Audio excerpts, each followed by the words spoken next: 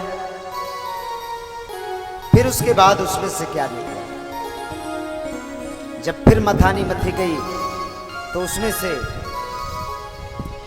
ऐरावत निकला जिसको इंद्र ने ले लिया। फिर असुर और देवता दोनों ने मथानी शुरू की। फिर उसमें से क्या निकला? उच्चश्रवा नाम का घोड़ा निकला जिसको राजा बलि ने ले लिया। फिर उसके बाद उसमें से कल्प वृक्ष निकला जिसको अजित भगवान ने ग्रहण कर लिया।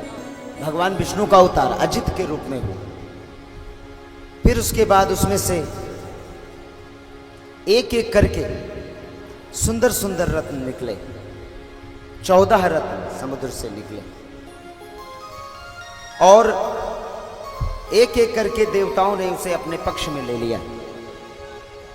बारूणी मदिरा निकली, उसको असुरों को दे दिया और उस मदिरा के पीते ही वो बेहोश हो गए और देवताओं ने एक एक करके सारे वस्तुएं अपनी तरफ रख ली। ये पक्षपात है। देवता प्रायः लोभी होते हैं। असुरों को मूर्ख बनाया, मदिरा पान करा दिया, मस्त। अप्सराएं निकली, वो इंद्र ने ले ली। एक एक करके अंत में जिसके लिए देवता और दानव दोनों उद्योग कर रहे थे, कामधेनु निकली, वो भी ले ली। कौस्तुभ मणि निकली, उसको भी भगवान अजित ने अपने हृदय पर धारण करने के लिए ले ली। लक्ष्मी निकली, इसलिए कहा गया कि समुद्र वसने देवी पर्वत स्तन मंडले विष्णु पत्नी नमस्तुभ्यं पादस्पर्श चमस्सु। ये जो पृथ्वी है ये भी समुद्र से निकली, लक्ष्मी माता भी समुद्र से निकली। रत्नाकर उसे कहा गया, रत्नों की खान है। तो जो भी भक्त अपने घर में लक्ष्मी प्राप्ति चाहते हैं उनके लिए मैं बताना चाहूंगा कि कैसे लक्ष्मी की प्राप्ति होती है, वो सुन लीजिए और आप आज से ही करना शुरू करें। आपके घर में कभी भी लक्ष्मी की कमी नहीं रहे। आप शंख लाएं। 2 प्रकार के शंख होते हैं, उत्तरायण और दक्षिणायन। तो जो भी शंख आपको सुलभ हो, आसानी से मिल जाए, उसको अपने घर में लाएं। श्वेत रंग का हो, सफेद एकदम, कहीं से भी उसमें किसी अन्य रंग की छीट ना हो। और उसमें जल भरें। जल भर के लक्ष्मी नारायण के सामने रखें, भगवान के सामने रखें। सुबह प्रातःकाल जब पूजा करें तो वो जल अपने ऊपर डालें और पूरे जल को पी जाएं और फिर पुनः जल भर के भगवान की पूजा करें और फिर वो वैसा ही रखा रहे। तो इस तरह से आपके घर में स्थिर लक्ष्मी का वास होगा। आप शुरू करें। तो इस प्रकार लक्ष्मी माता निकली। अब उनको पाने के लिए दोनों लड़ने लगे, क्योंकि ये पैसे दोनों को अच्छे लगते हैं, देवता और दानव दोनों को। किसको नहीं अच्छे लगते पैसे? वो दोनों लड़ने लगे, भाई मैं लूंगा लक्ष्मी को, मैं लूंगा। लक्ष्मी बोली, भाई तुम दोनों बैठ जाओ, मैं खुद ही फैसला करूंगी कि मुझे किसको वरण करना है। तो लक्ष्मी माता निकली और दोनों का अवलोकन करने लगी। असुरों की तरफ गई, बोले तो बदबू आ रही मुंह से, तो देख लो जिसको लक्ष्मी चाहिए उसे कितनी शुद्ध रहना है। बोले तो मदिरा पान करता है। ऋषियों की तरफ गई माता, तो बोली भाई ये तपस्वी तो हैं लेकिन इनका रूप रंग अच्छा नहीं। फिर और आगे बढ़ी, मुनियों की तरफ गई, तो बोली इनकी आयु भी बड़ी लंबी है लेकिन इनका रंग रूप अच्छा नहीं। इस तरह से माता लक्ष्मी ने सबकी तरफ विचरण किया। किसी की आयु है तो रंग नहीं, रंग है तो आयु नहीं। किसी में क्रोध है तो किसी में कामना है, किसी में कामना नहीं तो लोभ है, किसी में उप्रति है तो तितिक्षा नहीं, किसी में सुचिता है तो कुछ नहीं। माता लक्ष्मी ने सभी को देखा लेकिन किसी में उन्हें अपने योग्य पति नहीं मिला। अंत में एक आदमी वहीं बैठा हुआ था जो माता लक्ष्मी को देख ही नहीं रहा, वो अपना मुंह इधर किए बैठे। लक्ष्मी माता घूम के गई, बोली हेलो हाउ आर यू, भगवान ने कहा नमस्कार, आप कौन हैं? तो भगवान ने कहा कि मैं अजित हूं, मेरा नाम अजित है। तो बोले आप मुझे नहीं देख रहे? बोले भाई मैं क्यों देखूं, मेरे मम्मी पापा ने सिखाया था कि पराई स्त्री पर दृष्टि नहीं डालनी चाहिए, पराई लक्ष्मी पर दृष्टि नहीं डालनी चाहिए। जब लंका में रावण सीता माता को उठा लाया तो विभीषण ने अपने भाई को समझाया कि भाई मेरे, पराई स्त्री सदैव निंदनीय होती है, उसकी तरफ आंख उठाना भी निंदा कर्म है। और तुम सीता को ले आए, बहुत गलत किया। सीता जी माता को राम को दे दो, नहीं तो तुम नष्ट हो जाओगे। तो कहना है कि तजो चौथ की चांद की नाम, 14 भुवन एक पति होई, भूत द्रोह तिष्ठे नहीं कोई, गुण सागर नागर नर जो, अलप लोप भल कहाई की कोहू। बोले मेरे भाई छोड़ दो माता सीता, नष्ट हो जाओ। तो भगवान विष्णु ने कहा कि मैं क्यों देखूं तुम्हें? तो माता लक्ष्मी ने कहा भाई मैं तो देख रही हूं, तुम मुझे अच्छे लग रहे। तो माता लक्ष्मी ने कहा ये रूपवान भी है, ये शीलवान भी है, ये दयावान भी है, इसके अंदर तितिक्षा भी है, उपप्रति भी है, इसकी आयु भी है, इसमें तपस्या भी है, इसमें शील भी है, इसमें दया भी है। आहा, सारे गुण हैं, वो गुणों के खान हैं। इसलिए कहा गया है आनंद कंद भगवान की। वो आनंद नहीं, आनंद के कंद, कंद that is the meaning of roots, जहां से आनंद पैदा होता है। भगवान Narayan is the producer of आनंद, वो पैदा करते हैं आनंद। आओ ले जाओ, भर ले जाओ झोली अपनी। वो डायरेक्टर भी हैं, प्रोड्यूसर भी हैं, फाइनेंसर भी हैं, एक्टर भी हैं, लिरिक्स राइटर्स भी, म्यूजिक कंपोजर भी, सब कुछ हो। तो माता लक्ष्मी ने कहा भाई मैं तो तुम्हें ही वर्ण करती हूं। माता लक्ष्मी ने भगवान विष्णु को वर्ण कर लिया। देवता दानव निठल्ले जैसे देखते रह गए। अंत में जिसके लिए वो उद्योग कर रहे थे, अमृत का कलश, धन्वंतरी भगवान अमृत का कलश लेके निकले। बोलो धन्वंतरी महाराज की। आयुर्वेद के प्रवर्तक धन्वंतरी महाराज, जिनसे आयुर्वेद का जन्म हुआ, वो अमृत का कलश लेकर आए। दोनों दौड़े अमृत पीने के लिए। आपस में मारकाट होने लगी, लड़ाई होने लगी। इतने में इंद्र का पुत्र जयंता, इंद्र के पुत्र का नाम जयंत, वो ऊपर विचरण कर रहा था। उसने फटाक से वो कलश लिया और भाग चला, लेके उड़ गया। राक्षस और देवता दोनों देखते रह गए। बोले अरे ये क्या हुआ? सारे दौड़े उसके पीछे, वो भागता रहा, भागता। तो उसने जहां जहां पे वो अमृत कलश रख के पीने की चेष्टा की, वहां वहां पे आज भी कुंभ का मेला लगता है। कुंभ तो आप सब जानते हैं, नहाने जाते हैं। क्यों जाते हैं?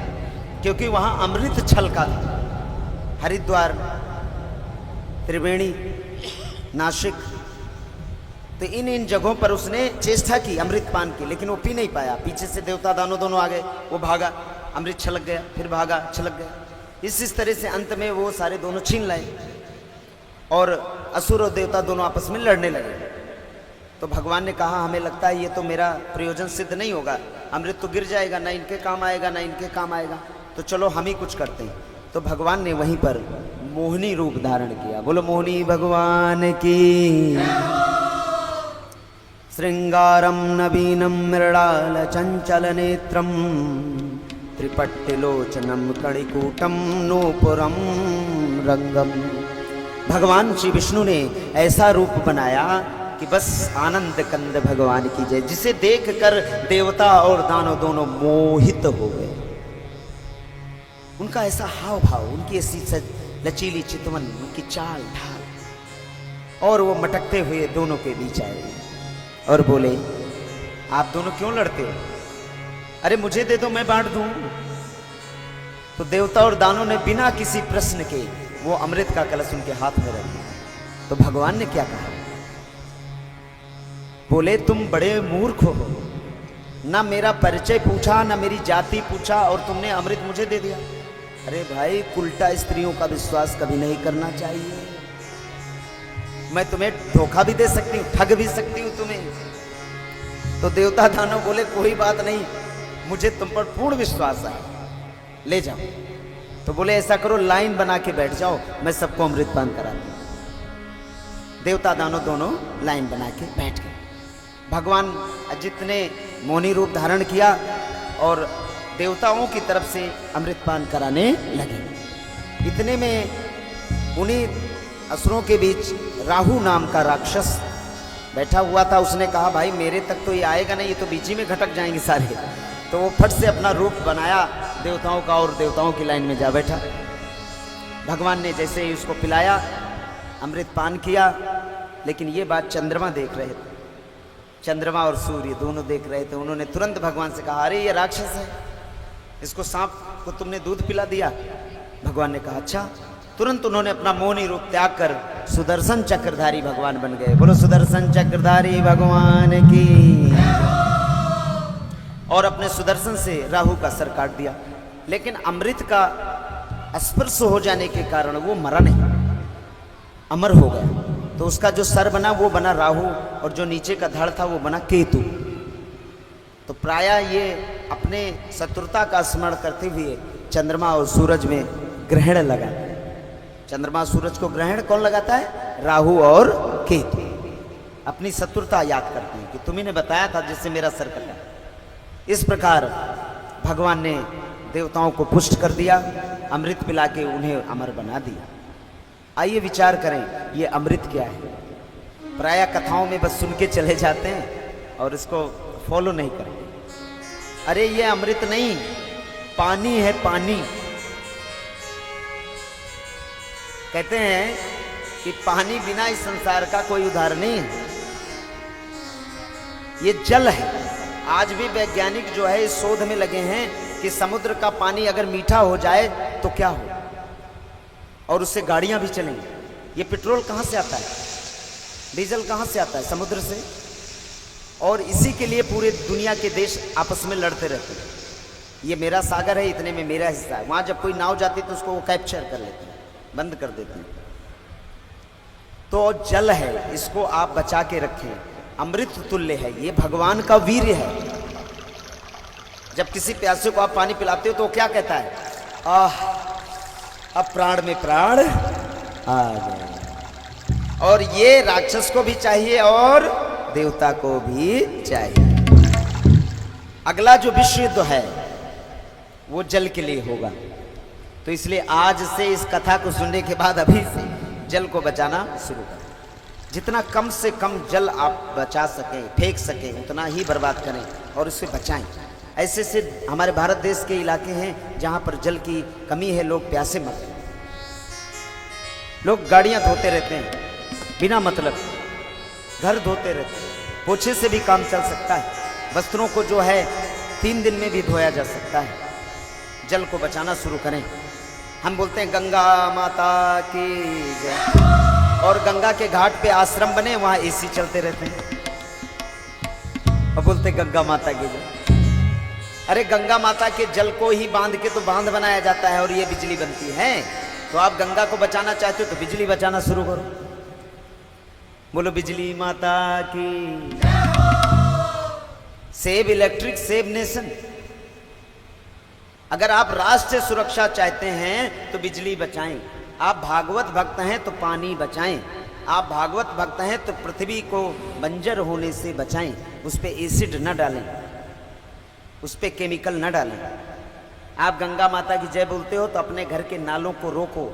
अगर आप कहते हो पृथ्वी माता की जय तो पॉलीथीन लेने से पहले, before purchasing anything in the market, you should be just remain that कि ये पॉलीथीन कहाँ जाएगी? कूड़े में। और कूड़े में कौन खाएगा?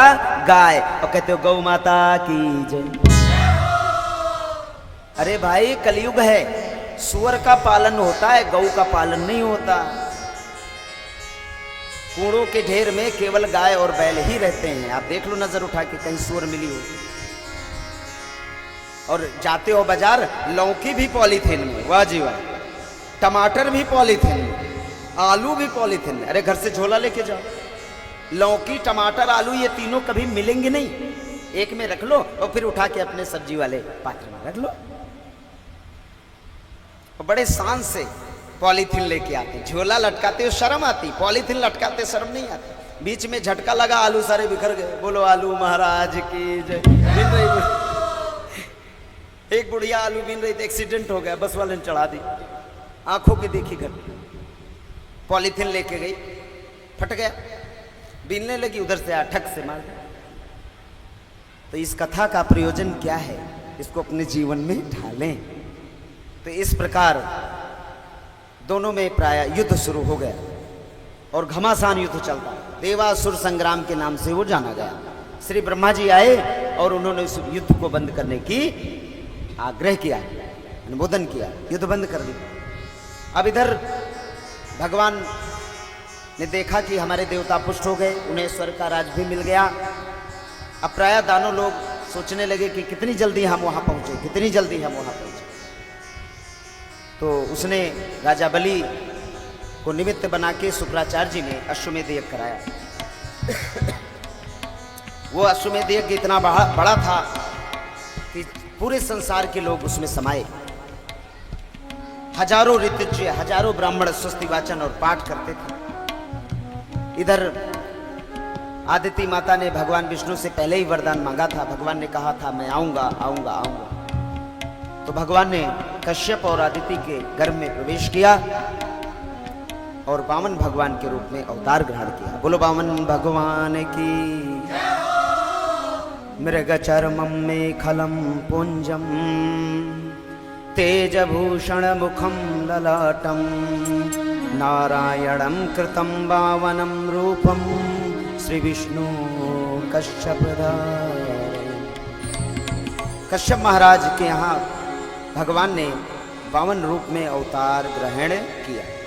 छोटे से हैं, ललाट उत्तम ललाट, बड़ा ऊंचा उनका ललाट है।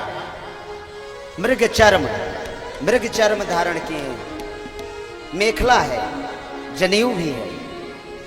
ये मेखला क्या होती है आज लोग धारण ही नहीं करते। ये केवल पंडित जी के लिए नहीं है, ये सभी के लिए है।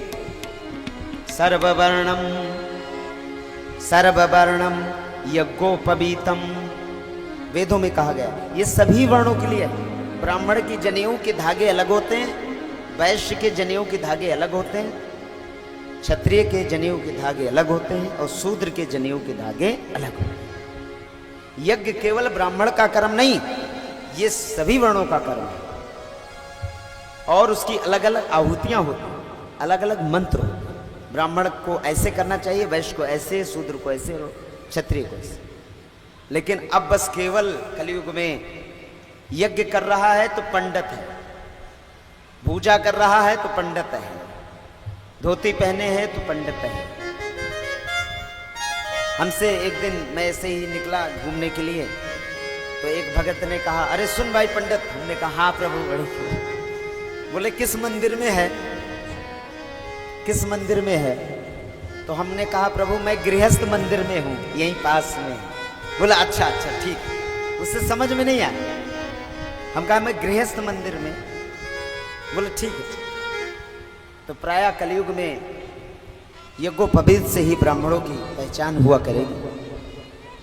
तो मेखला है, इनके जनेऊ धारण किए हैं, इससे सभी को धारण करना। यज्ञोपवीतम परम पुनीतम यज्ञोपवीतम बलमस्तु तेजः। हमारे जीवन में 3 प्रकार के ऋण होते हैं, ये हमें उन ऋणों की याद दिलाता रहता है।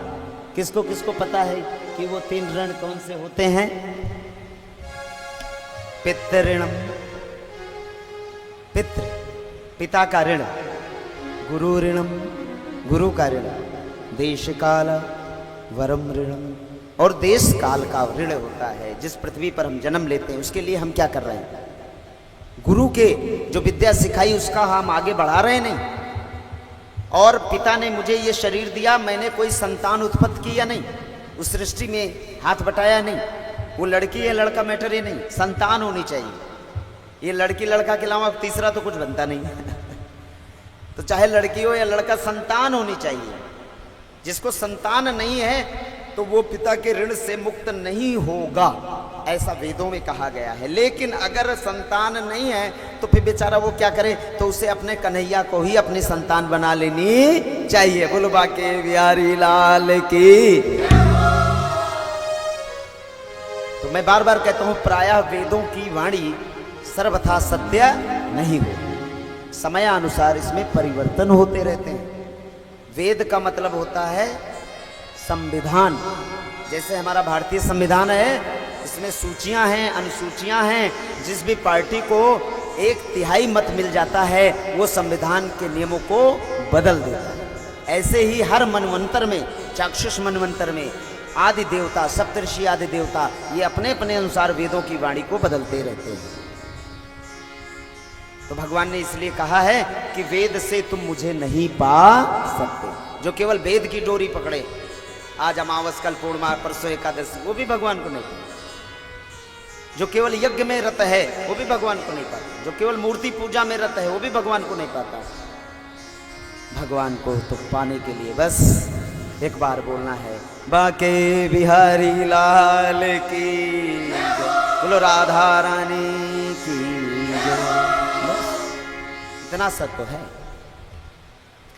तो इधर वामन भगवान बड़े सुंदर छोटे से छाता लिए हुए माता से बोले, हे माता, हे पिता, मैं आपकी क्या सेवा करूं?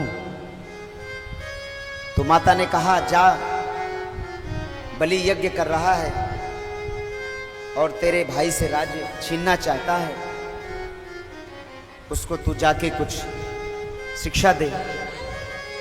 वामन भगवान अपने भाई के यहाँ, राजा बलि उनका भाई है, कश्यप का ही पुत्र है, यज्ञशाला में पधारे और द्वार पे जो याचक को भिक्षा देने के लिए राजा के दूत खड़े थे, उन्होंने बलि से कहा, किम प्रयोजनम गक्षन्तु अगंता हुआ या देवता। बोले, प्रभु आप यहाँ किस लिए आए हैं, आपका प्रयोजन क्या है? भिक्षा चाहिए? बोले, नहीं भाई, मुझे भिक्षा नहीं चाहिए, मुझे तो आपके महाराज से मिलना है। बोले, महाराज नहीं मिल सकते, इस समय वो यज्ञ में रहता है, ये पैसे ले लो, दान दक्षिणा ले लो, यहाँ से चले जाओ। तो बोले, भाई मैं तो बिना उनसे मिले नहीं जाऊँगा। उस बालक का हठ देखकर राजा के अनुचरों ने उन्हें बलि के पास लेकर गए। बलि उठा, बोला, हाँ जी, आपकी मैं क्या सेवा करूं? अहंकार से गर्वित राजा बलि कि मैं राजा बलि, हाँ जी। वो छोटा सा बच्चा, तो देखिए, कभी भी छोटे को छोटा न समझना। रही मन देख बड़ेन को कि लघु न दीजे डार। बच्चों को समझ में आता है ये। रही मन देख बड़ेन को लघु न दीजे डार, और जहां काम आवे सुई कहाँ करे तरवार। रहीम दास जी कह रहे हैं कि जब कोई बड़ा साथी मिल जाए तो अपने पुराने साथी को भूलना, जब गाड़ी आ जाए तो अपनी टूटी साइकिल भूलना, क्योंकि जहां सुई काम आती है वहां तलवार से काम नहीं चलता। तो राजा बलि ने उस छोटे से बालक को देख के गर्व से फूल गया, है बच्चा क्या चाहिए मेरे बेटे? तो बलि ने कहा, मुझे बस थोड़ी सी भूमि चाहिए। मैं यज्ञ करता हूँ तो हवन बनाने के लिए लोग मना करते हैं कि यहाँ धुआं होगा, तो आप मुझे ऐसी भूमि दे दो जहाँ मैं रोज बस ओम इंद्र स्वाहा वासुदेव करता रहा। बोले, कितनी भूमि चाहिए? तो उसने कहा, प्रभु 2.5 अंगुल भूमि चाहिए। 1, 2, 2.5 अंगुल भूमि। राजा बलि हंसने लगा, बोले, धिक्कार है, तू देखने में जैसे बच्चा है, तेरी बुद्धि भी बच्चों ही जैसी है। बोलो बाल गोपाल की। अरे बोले, राजा बलि के दरबार में आके जिसने कुछ मांगा उसे जीवन भर कहीं मांगने की जरूरत नहीं पड़ी। अहंकार। अरे तू हाथी घोड़े खजाने धन दौलत क्यों नहीं मांगा?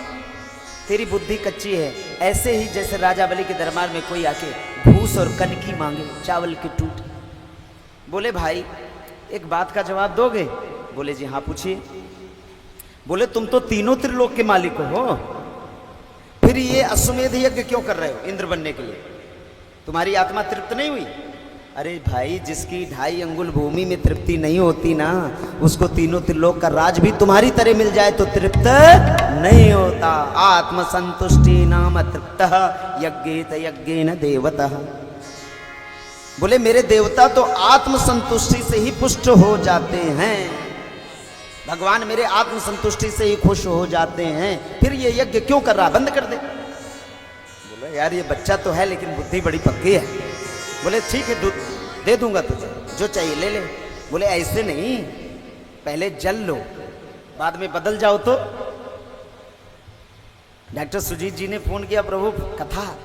हम कहा ऐसे कथा नहीं होगी, पहले हमें लिस्ट दिखाओ कि आपके साथ कितने हैं। उन्होंने फटाफट लिस्ट भेज दी। बोले जी प्रभु 64 लोग जुड़ गए।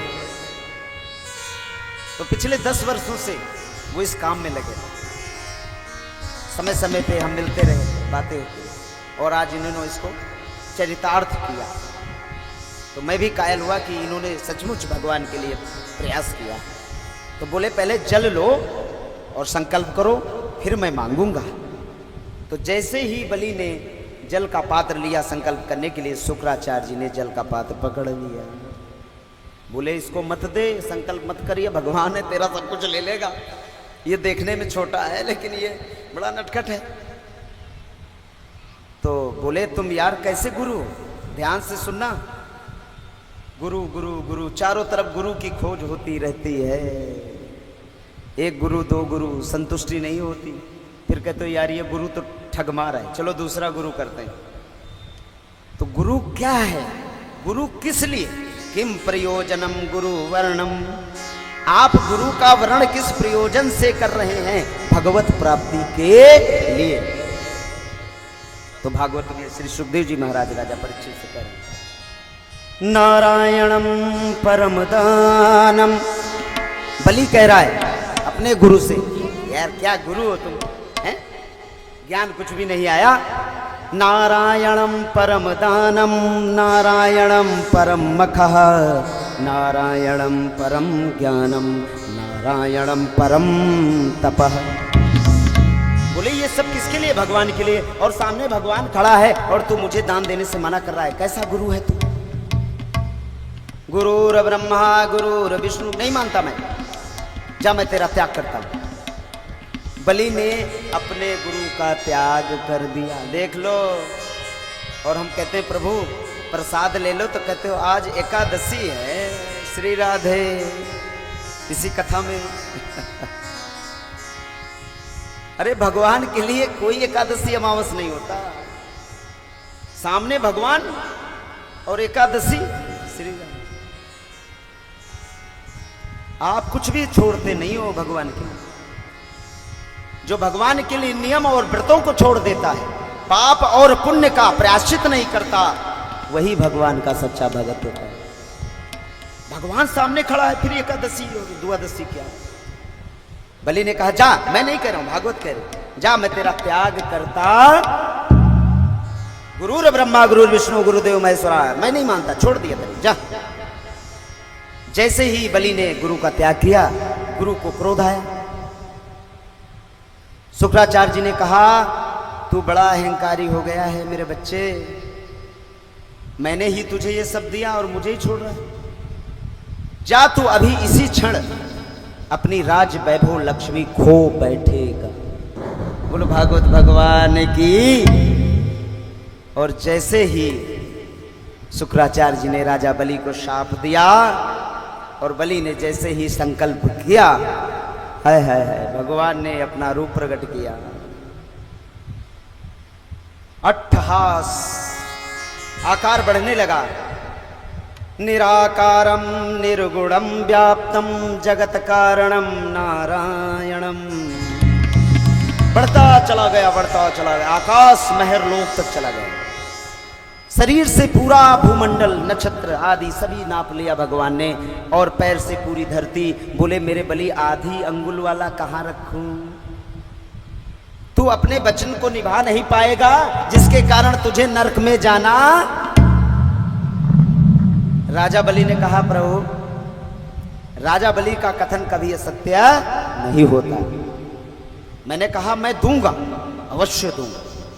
वो अपना आधा अंगुल पैर मेरे सर पे रखे।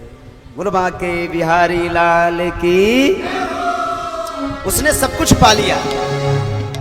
हम भगवान के चरण रज के लिए तरसते रहते हैं और बलि ने जिंदे ही अपने सर भगवान के चरण रख लिए। अब उसे क्या बचा? राजा बलि ने दान दिया, भगवान बड़े प्रसन्न हुए, उसे वरुण पास में बांध भी लिया। तो गोस्वामी तुलसीदास ने लिखा है, आइए हम उसका भजन भी करते हैं कि भगवान का नाम कितना पुनीत है और भगवान के लिए किन किन लोगों ने क्या क्या छोड़ा जिसे हम छोड़ते नहीं। गुरुर ब्रह्मा गुरुर विष्णु मात्र देवो भवा पति देवो भवा। लेकिन भगवान के लिए देखिए लोगों ने गुरु छोड़ा, माता छोड़ी, पति छोड़ा, सब कुछ छोड़ दिया। तो विनय पत्रिका में गोस्वामी तुलसीदास ने बड़े सुंदर भाव में लिखा है। सभी भक्त भगवान में ध्यान लगाएंगे। जाके प्रिय नाराम बैदे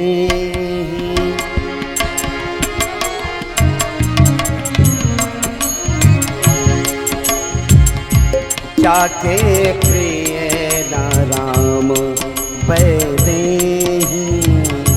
जाके प्रिय जिसके आत्मा में हमारे प्रभु का प्रेम नहीं, जाके प्रिय नाराम बैदे जाके प्रिय नारायण तजिए ताहि कोटि बैरी सम तजिए ताहि कोटि बैरी सम। उसका त्याग कर देना चाहिए। कैसे? कोटि वैरी सम, यानी हजारों दुश्मन के समान उसको छोड़ दो जिसके प्रिय ये नहीं। तजिए ताहि कोटि बैरी सम तजिए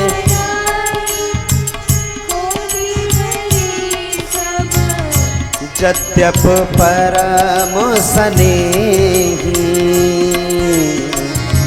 यद्यप परम स्नेही जाके प्रिय राम बैदे जाके प्रिय राम बैदे। श्री राधे।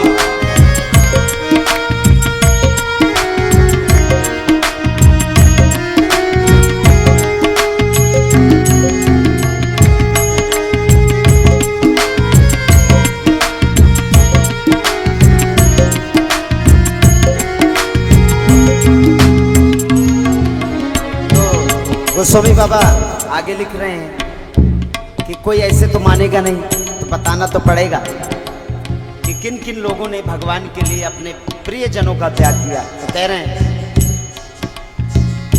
बल गुर तजो कंत ब्रिज बनी। अभी आया कथा में बलि ने गुरु का त्याग। बल गुर तजो कंत ब्रिज वनिता। बलि ने गुरु का त्याग किया और ब्रज की वनिताओं ने अपने अपने पतियों का त्याग किया। पति परमेश्वर, अरे बैठ घर में, कन्हैया खड़ा है और रोक रहा, मैं तो चली। बल गुर तजो कंत ब्रिज वनिता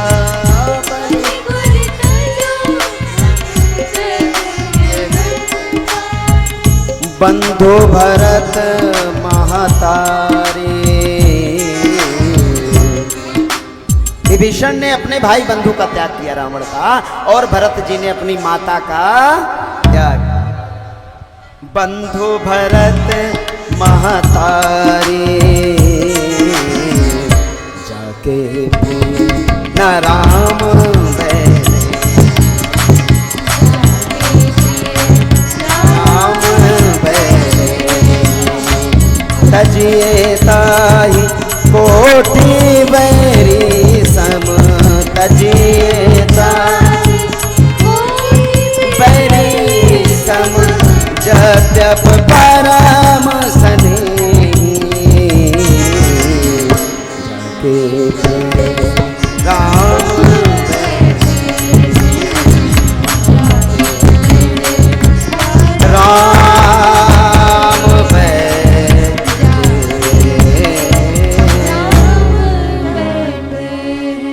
बोलो बांके बिहारी लाल की, बोलो राधा रानी की। तो देख लिया भाई, सुन लिया आपने। अब मैं देखता हूं कि फिर कौन कहता है आज एकादशी है प्रसाद नहीं खाएंगे। तो देख लो, मैं नहीं कह रहा, ये भागवत कह रही है, भगवान अपने मुख से कह रहे हैं, जो मेरे लिए अपने नियमों को छोड़ देता है वही मुझे प्रिय है। मैं तो भूल जाता हूं, कभी आरती कर लेता हूं, कभी भोग लगा देता हूं। भागवत के एकादश स्कंद के 6वें अध्याय के श्लोक नंबर 14 में भगवान ने कहा है कि जब भगत मेरे पूजा के क्रम को भूल जाए, कभी चंदन लगा दे तो धूप जलाए, कभी भोग लगा दे तो न स्नान कराए, तो समझो कि अब मैं इसके हृदय में प्रवेश करने लगा हूं। क्रम जब वो भूल जाए, और जब क्रम याद है तो इसके मतलब उसे हम याद नहीं, उसे तो सीरियल याद है। जो सिस्टमैटिक प्रोसेस से वर्क किया जाता है उसमें वो लौकिक व्यवहार है, वो पारलौकिक नहीं। अवधूत परमहंस ये अपने ही मलमूत्र में लौटते रहते हैं, उसे अवधूत कहते हैं, मूढ़ की तरह विचरण करता रहता है, उसे लोग पागल कहते हैं। तो इस प्रकार से बलि ने भगवान को दान दिया, भगवान बड़े खुश हुए, बलि को आशीर्वाद दिया कि जाओ बलि, तुम मुझे नित्य अपने ही सन्मुख पाओ। तो जो रोज ही भगवान का दर्शन करेगा उसका भला बाल बांका कैसे हो सकता है? तो उल्टे भगवान को बलि ने बांध लिया। भगवान ने सोचा कि मैंने इसे बांधा, उल्टे भगवान को उसने बांध लिया, और इस प्रकार बलि को आशीर्वाद दिया भगवान ने कि जाओ बलि, चाक्षुष मनवंतर में, कलयुग के अंत में, जब ये धरती नष्ट हो जाएगी और फिर से इस सृष्टि का सृजन होगा, तो तुम इंद्र पद पर अभिषिक्त होगे। बोलो बलि महाराज की जय। और अभी अपने पूरे परिवार के साथ तुम सुतल लोक की यात्रा कर। बलि अपने पूरे परिवार के साथ सुतल लोक चला गया, और भगवान वामन ने अपने भाई इंद्र को इंद्र पद पर अभिषिक्त किया। बोलो वामन भगवान की। पचय पवन रूप अवतारा, बलि को बांध पताल ही डारा। अचल राज इंद्र को दियो है, अमरावत में आनंद भयो। अमरावतीपुरी में इंद्र का उत्सव मनाया गया। इसके बाद कथा का अष्टम स्कंद विश्राम होता है। हम यहाँ पर कीर्तन करेंगे और अपने मन मंदिर को भगवान में बनाएंगे। आगे के नवम स्कंद में प्रवेश करने से पहले हम कीर्तन करेंगे। आइए प्रेम से बोलिए बांके बिहारी लाल की।